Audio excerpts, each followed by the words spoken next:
don't feel good about myself. I'm just scared if I don't like myself, if other people think that same thing. I feel like I don't fit in well, and I feel like that. What if people don't think I'm good? So I feel worried, and then I'm like, I don't think I'm good, but then I have to try to remind myself, but it never works. What if people don't like what I'm doing at school? Like, what if playing? There's never been a time when they haven't let me play, but I'm still worried they won't let me play. I think I'm doing poorly in math and spelling. I do not know if I'm getting better or not. I'm not a big fan of gym, but I probably don't like it because I kind of feel like I'm scared of the ball that we're playing with or something. It feels like there's butterflies in my stomach. My hands kind of feel hot. My thoughts get faster. Wow. Welcome to Dear Anxiety. Self-compassion is our subject for today. That is the voice of a child who is describing all kinds of mental health, emotional feelings, thoughts, and that makes me, first of all, it makes me want to hug this child, but secondly, those voices are in my head still, and I'm not a child anymore. So you're listening to Dear Anxiety. This is the show about mental health and how we deal with it. It's how we practice it, how we explore it, how we express it, the science of it. I'm Ed Krasnick. My co-host is Renee Jane. She's coming right up. And you just heard this incredible child. And what do we do? How do we deal with being kind to ourselves, being compassionate? It is a science. It's a skill. When it comes to emotional health, we're all children learning together. That's why we play a child, exploring that at the top of the show and at the end of the show. Practicing self-compassion, being kind to yourself. And just like that skill, our show is for everybody, people of all ages, whether you're a parent, a teen, married, or single, we're all in it together. We all need it. My partner's a leading expert, thank God she's here, in resilience, anxiety relief, and the founder of Go Zen, which teaches resilience and happiness skills to kids, parents, and schools.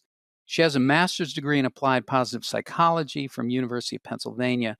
Renee Jane. And Renee, welcome to Self-Compassion City. I know you're a self-compassionista.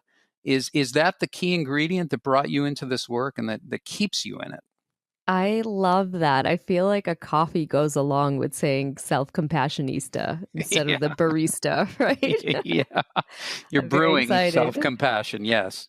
I had no idea that there was any other way to live aside from having a gremlin in your head that basically beats you up day in and day out. It's how I lived my life growing up.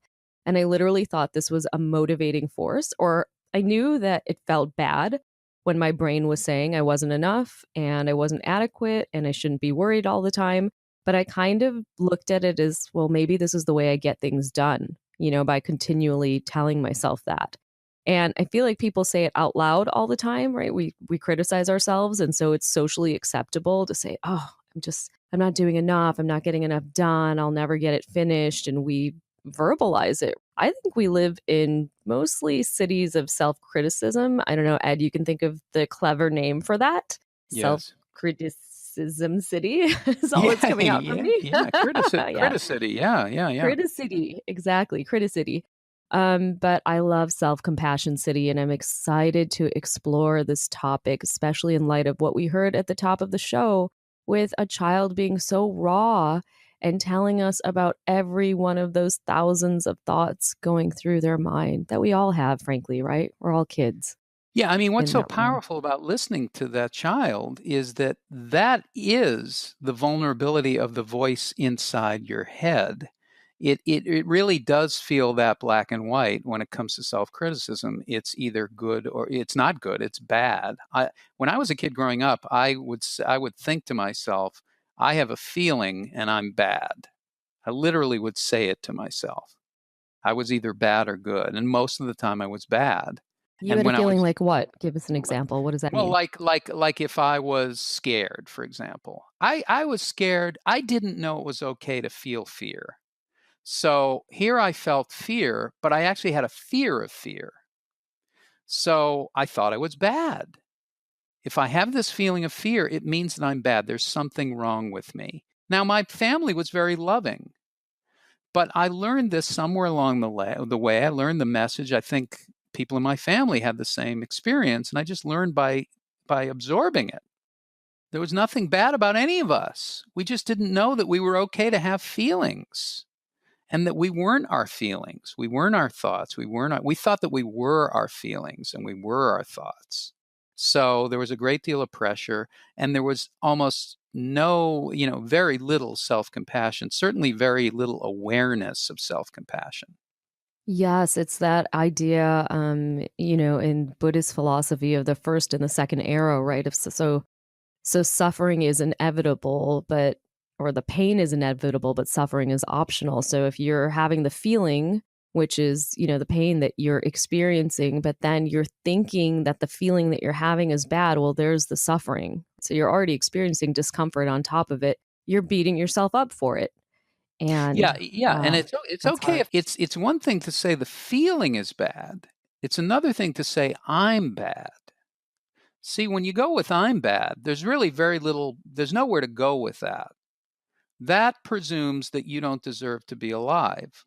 I'm bad means there's really something wrong with me. Feeling bad, I have a feeling. That's a big step in the right direction right there towards self-compassion. It's a feeling. It's not me. Sometimes people think of self-compassion as something that's really soft. Not sometimes. I feel like most of the time. Oh, self-compassion? Like you're going to pity yourself? Is that what we're really doing? I'm sure that I've thought of it that way before I kind of dove into the research, to really understand why this works. It's so funny about the research that comes out of positive psychology or the field of psychology. And I love researchers and I read a lot of research, but a lot of times, we spend tens of thousands, if not more, of dollars doing research. And you're like, yeah, that's pretty intuitive, after you read it. So it turns out that beating yourself up and self-criticism, not so good for motivation. The better path is to treat yourself like you would treat a friend. Yeah, it's talking to yourself as if you were someone else, as if you were a friend, and externalizing it and saying, would I talk this way to a friend? And the answer is, of course, you would never be that self-critical of a friend. You would be kind. But you have to separate it because it makes you aware of how you're talking to yourself. What you're telling yourself is very powerful. And these are not things that are luxuries. This is a real skill that you need to live a happy life. It's a real Yes. skill. And we don't understand that. Like when I say we, I mean me. I really don't. I don't get it. I still have that voice in my head that says, oh, this is ridiculous. This is soft. So if we have parents listening, we have kids listening, we have teachers listening, of all ages who are saying, well, how do you, we heard the child at the beginning of the top of the show, and how do you counter that? What exactly do you do? Do you just tell your kid to be good to themselves and be kind to themselves and treat themselves like they would treat a friend? Is that the answer? I, luckily enough, recently got to interview Kristin Neff, who is a pioneer in the field of self-compassion. She basically created the field of self-compassion. And she says that it is more than that it's really three components that we're looking at. I'm hearing three different components, right? The way the experience. My three components, I've got no three-component model, if you want to say. Is kindness, self-kindness, common humanity, and mindfulness. And really, okay. I feel like it's so teachable to kids. What's really blown me away is that it's definitely a teachable skill. There's a lot of research now just getting people to write, a paragraph on each of the components. Be aware of the fact that suffering is occurring. Be mindful, validate the pain. Remember that this is part of common humanity. Write a paragraph talking about how this is part of being human, and then write some words of kindness. That very simple writing exercise, which may take 5 to 10 minutes, can make radical changes in people's mental well-being. Three components. So kindness is one of them, of course, right? So if you have a friend that's coming to you with a problem Ed, you have a friend? You have at least one Yes, friend, right? Well, I you have do. me. I'm your friend. I Yeah, know you're you my have friend. friends. Yeah. Sure.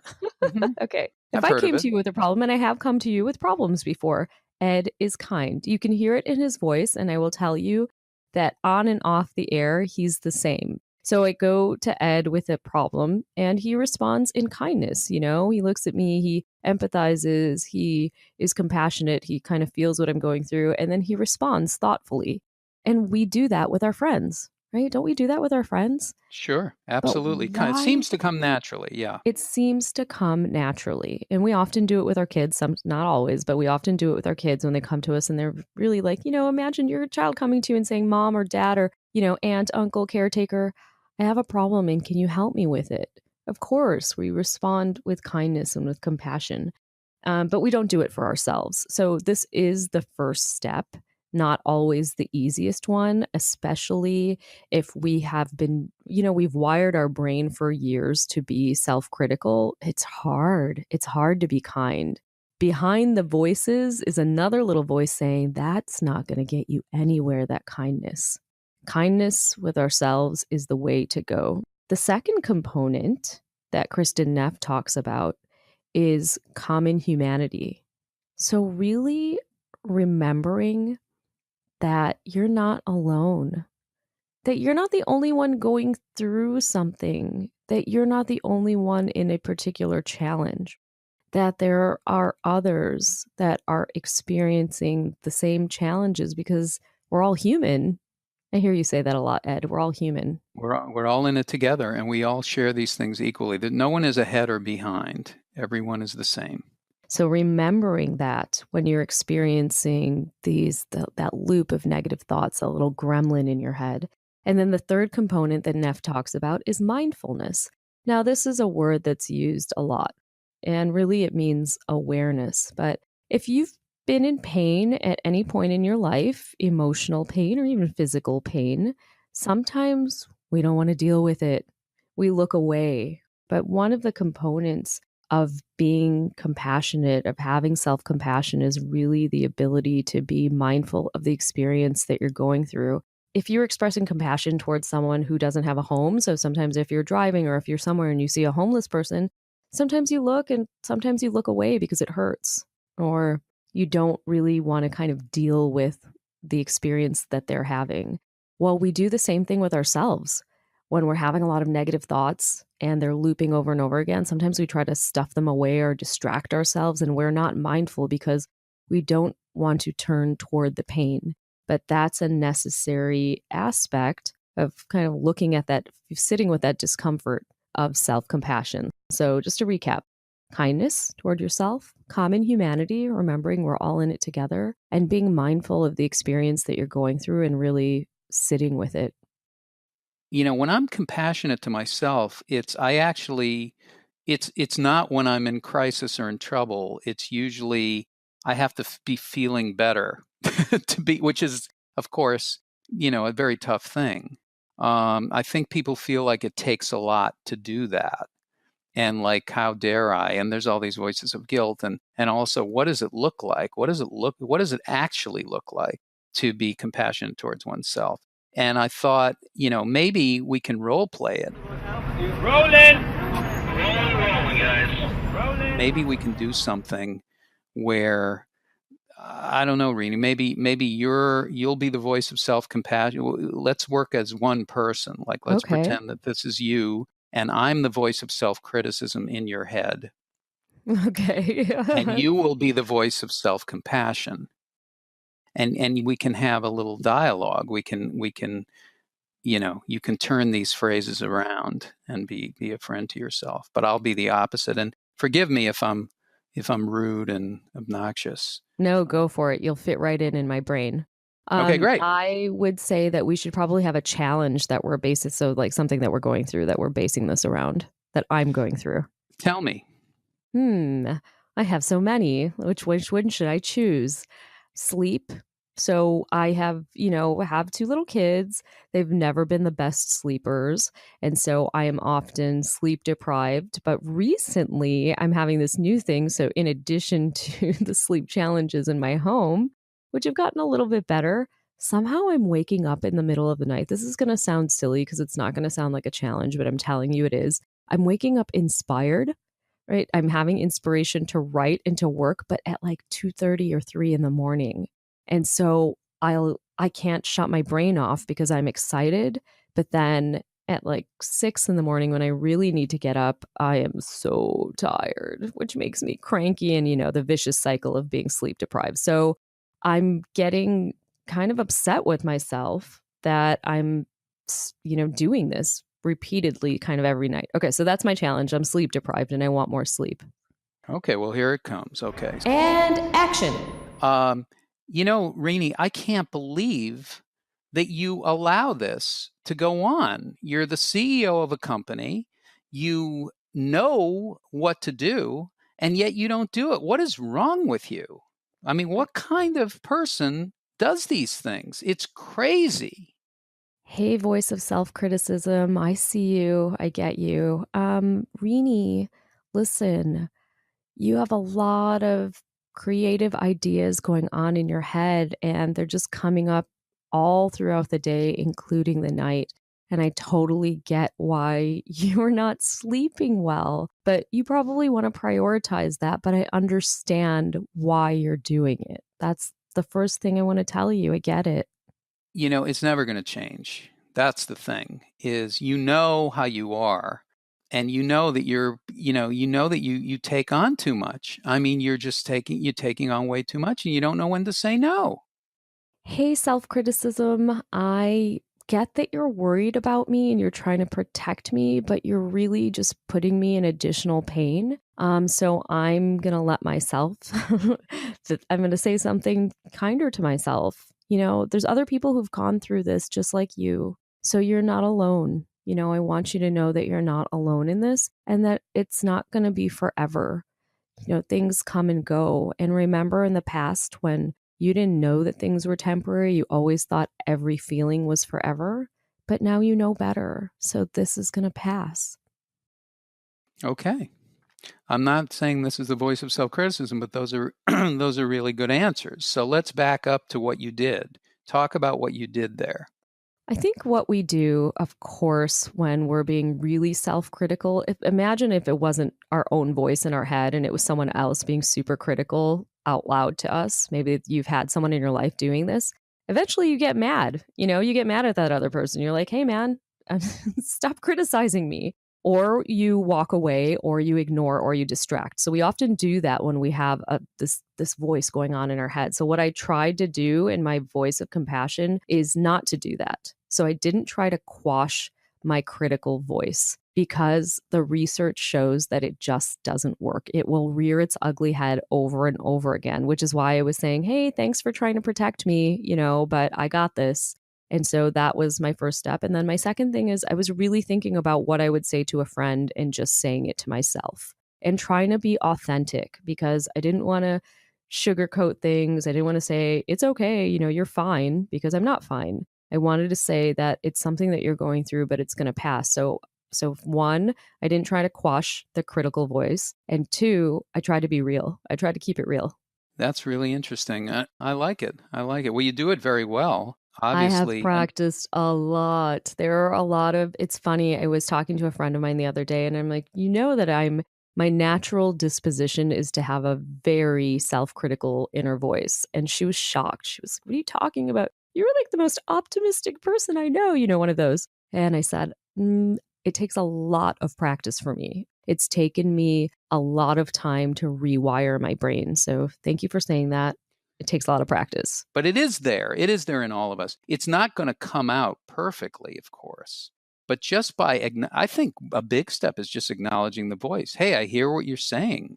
One thing that's really fun to do with kids is, and adults, because we're all kids really, but kids love this, is to kind of make fun of that voice. So can you remind me of one of the lines you said being critical in my head? Just give me a one-liner. You should know better, Renee. How can you do this? Okay, Ed, can you sing that for me? You should know better. How can you do this?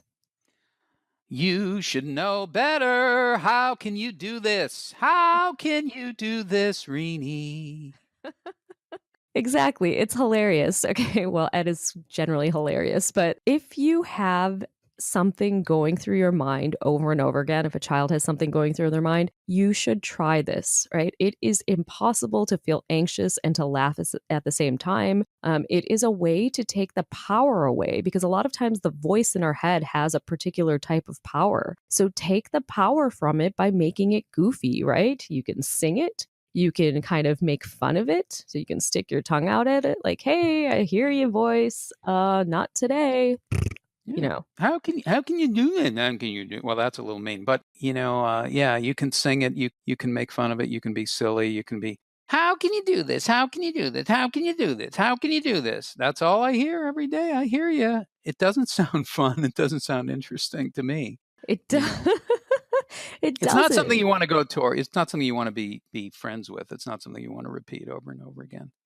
And then one of the things that you said earlier, Ed, was that you don't want to have a fusion between what you're feeling and who you are. So you are not your thoughts, nor are you your feelings. And so one of the things that you can do that's kind of simple is to just say, I'm having the thought that, those are the words that you put in front of the thought, and that I'm not good enough, right? So then say the thought. I'm having the thought that dot, dot, dot, insert the thought. And you can teach your kids to do this. And if your kids aren't working with you to do these kind of techniques out loud, you're having a hard time connecting with them and getting them to say, yeah, I really want to try that with you, then try it in writing.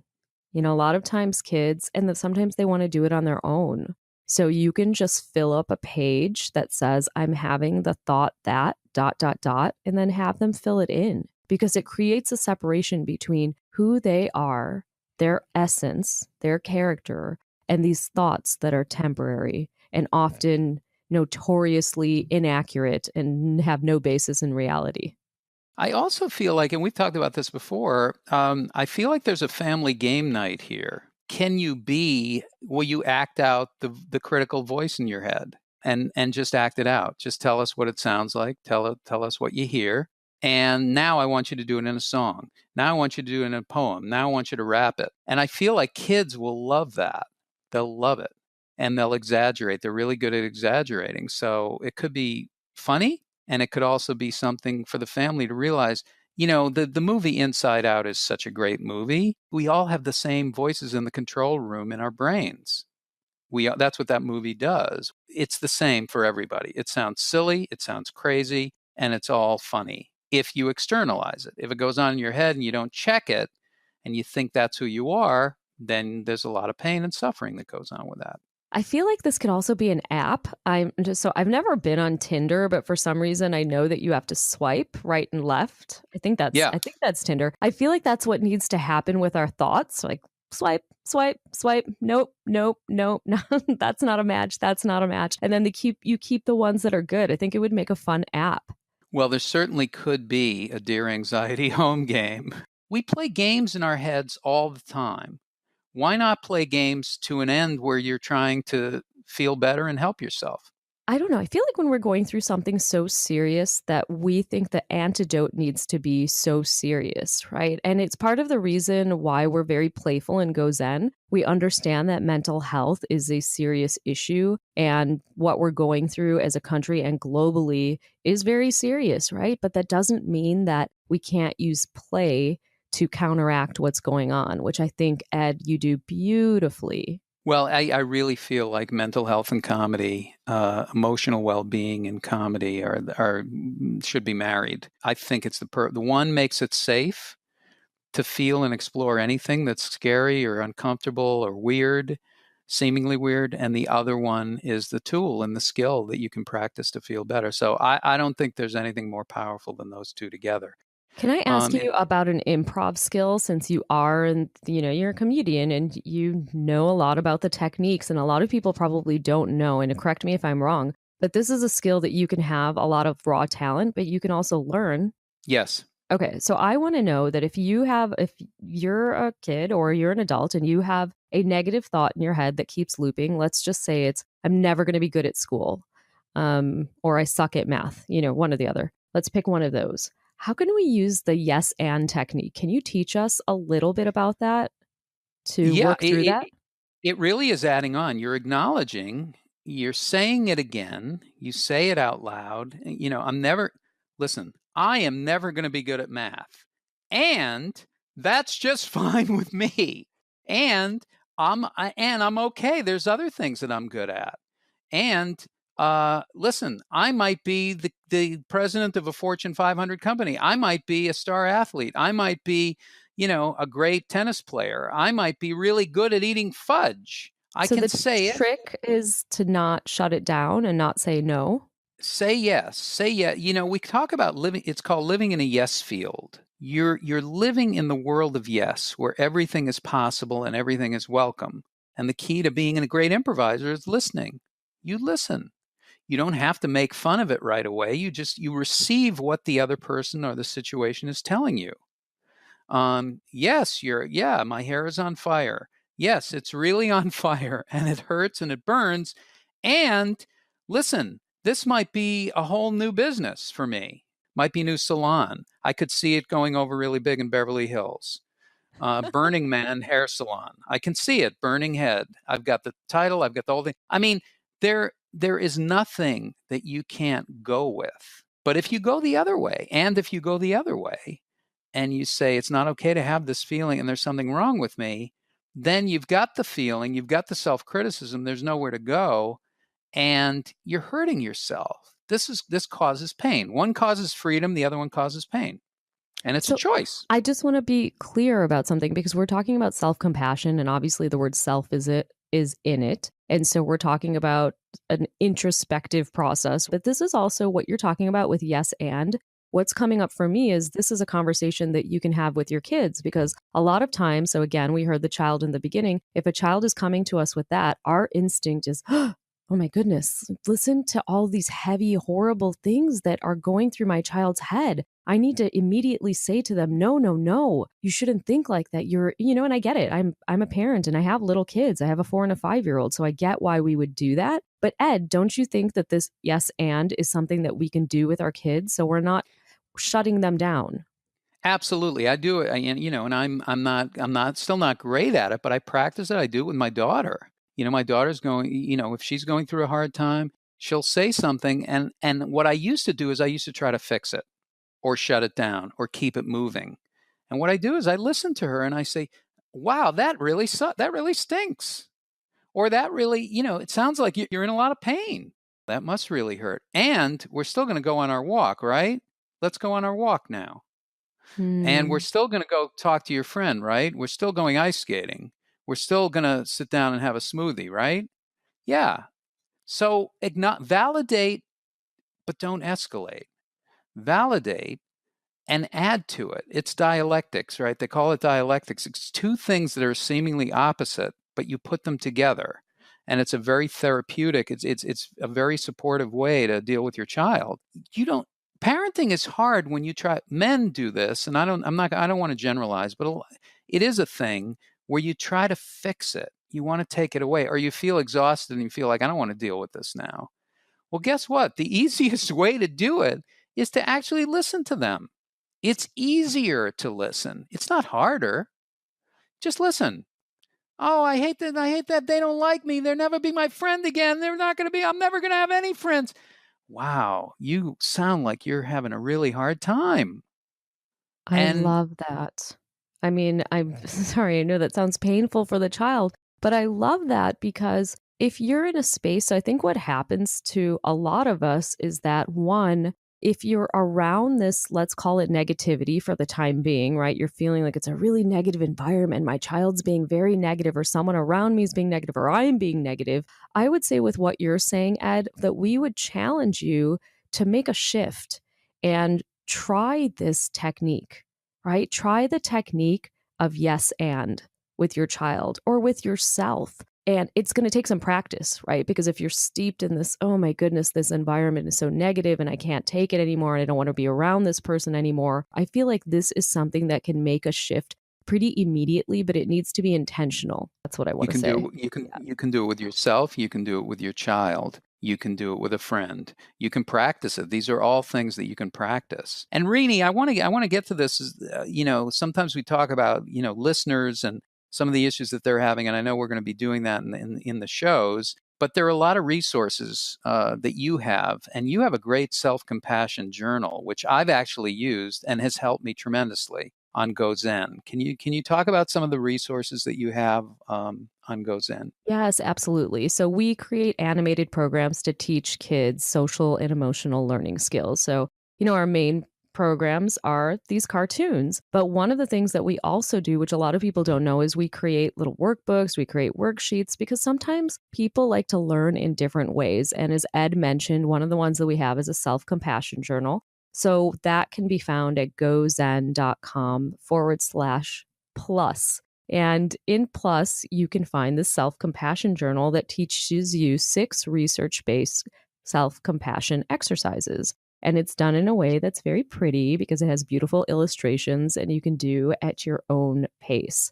So gozen.com/plus. And also, I wanted to mention, the kids that you hear during the show are real kids that are sending in their audios to us. So their parents or someone in their life that's a grown-up is recording their voice with a phone and sending it to us because we're trying to reach more kids, right? And we want to hear the voices of kids and really hear authentically about what they're going through. So if you have something to contribute, go to gozen.com/dear anxiety. If you want to send us a little clip, it's totally anonymous, of course. You'll notice we never say anyone's name or anything like that. So we would love to hear from you. So gozen.com/dear anxiety.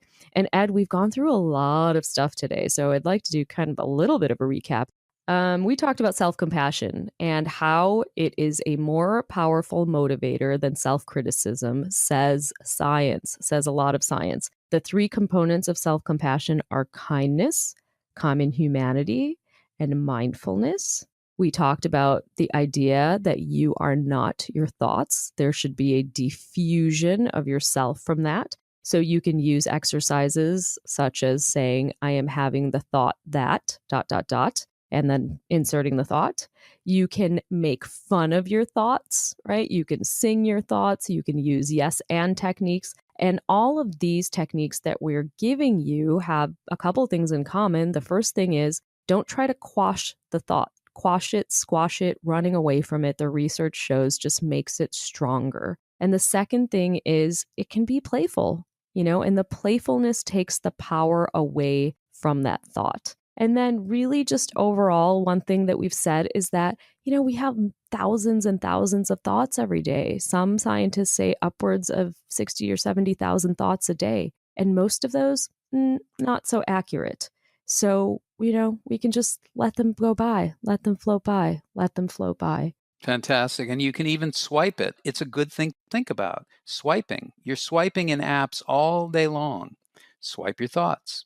This has been really, there's a lot of good stuff in this show. There'll be other shows. There'll be many other shows. We do a different theme every show. We're going to do all these mental health issues that we keep inside. We're unlocking them and setting them free and exploring them. And like Renee says, you really can record your kid, and it's a great way to figure out what's going on with them.